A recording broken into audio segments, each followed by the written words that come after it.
Vamos continuar a nossa série sobre a teologia de um verso só. E o texto de hoje, Colossenses 2,16.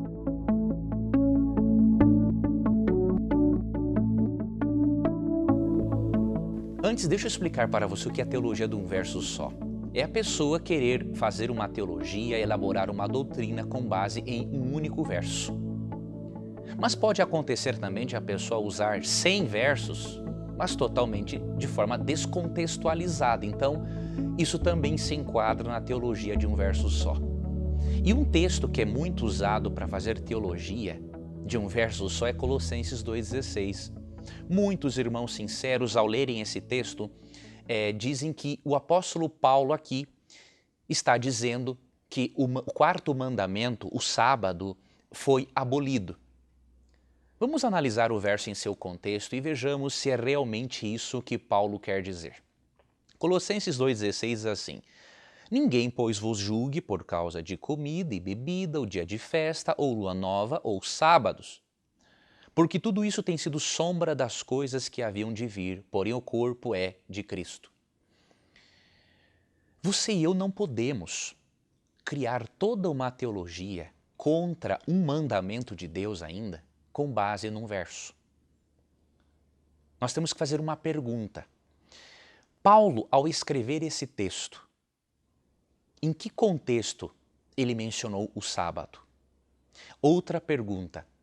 Paulo, quando escreveu a carta aos Colossenses, ele guardava o sábado ou o domingo?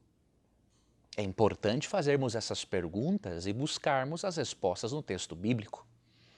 Vamos começar pela segunda pergunta. Quando Paulo escreveu Colossenses, ele era um observador do sábado ou um observador do domingo? Se você for para o livro de Atos dos Apóstolos, que menciona eventos que ocorreram décadas depois da cruz, você percebe claramente que o apóstolo Paulo não tinha por costume observar o domingo.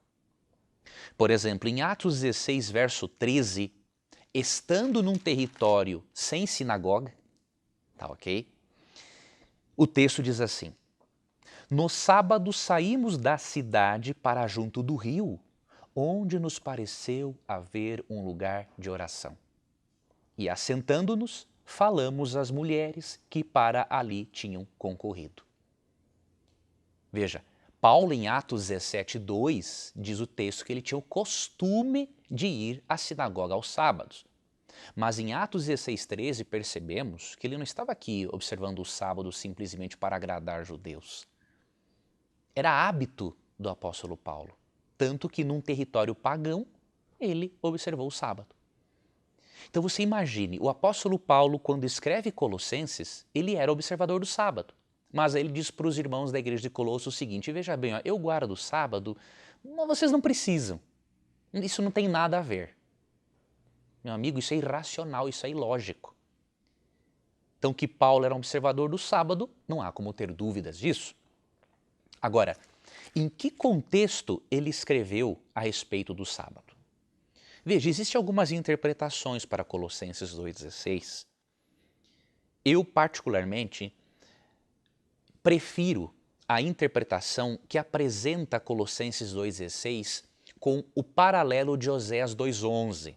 Ou seja, a sequência dia de festa, lua nova ou sábados, mesmo que sábados possa se referir às festividades cerimoniais israelitas que eram também chamadas de sábados, eu não descarto totalmente essa interpretação, eu ainda prefiro a interpretação de que a sequência aqui, dias de festa é uma sequência anual, lua nova mensal e sábados semanal.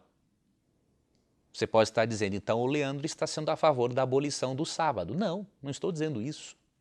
Vamos avaliar o contexto para vermos em que circunstâncias Paulo condenou a observância das festividades e também do sábado semanal. Vamos continuar a leitura, olha o verso 18.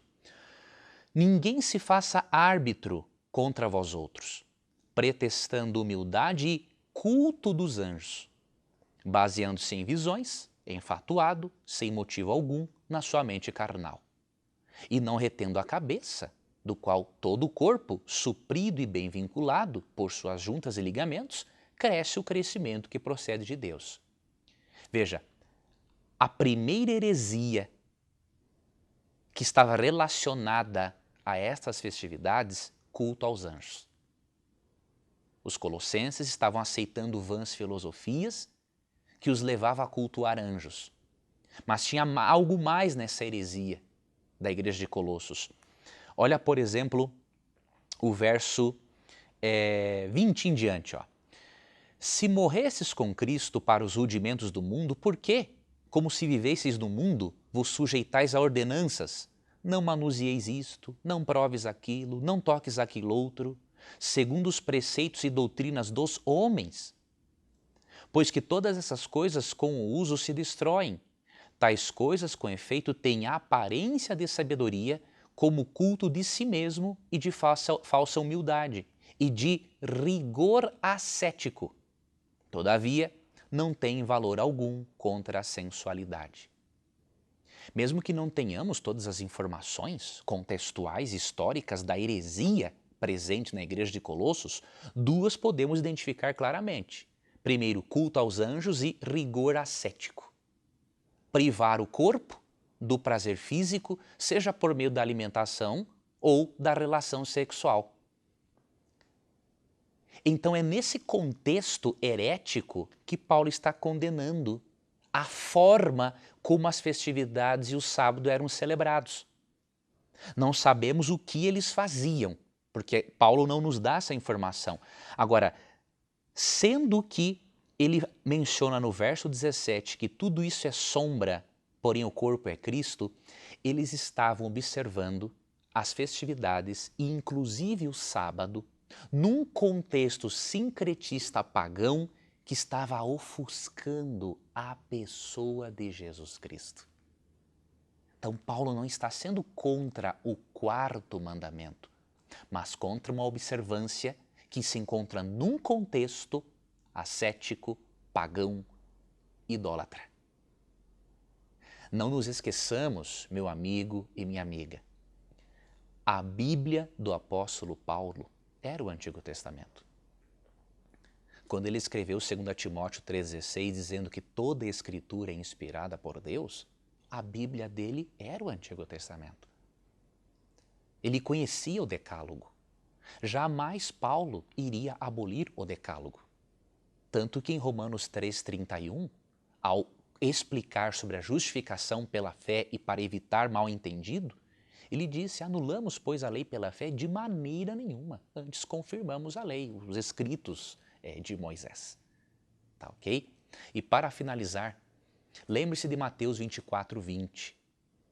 Quando Cristo profetizou sobre a destruição de Jerusalém no ano 70, ele disse assim, orem para que a fuga de vocês não se dê no inverno e nem no sábado. O que isso indica? Que 70 anos depois da cruz, os judeus cristãos estariam observando o sábado e não o domingo. Se fosse o domingo, com certeza Jesus teria dito, orem para que a fuga de vocês não aconteça no inverno e nem no domingo. Por isso, meu amigo, não há base bíblica alguma para a abolição do quarto mandamento. Um abraço, obrigado por sua companhia. Não se esqueça de compartilhar esse vídeo com as pessoas. Não se esqueça de inscrever no canal. Vamos fazer essa parceria para juntos estudarmos a Bíblia com muitas pessoas sinceras que buscam a Cristo e que com certeza continuarão encontrando, bem como redescobrindo suas verdades. Um abraço, até o nosso próximo encontro.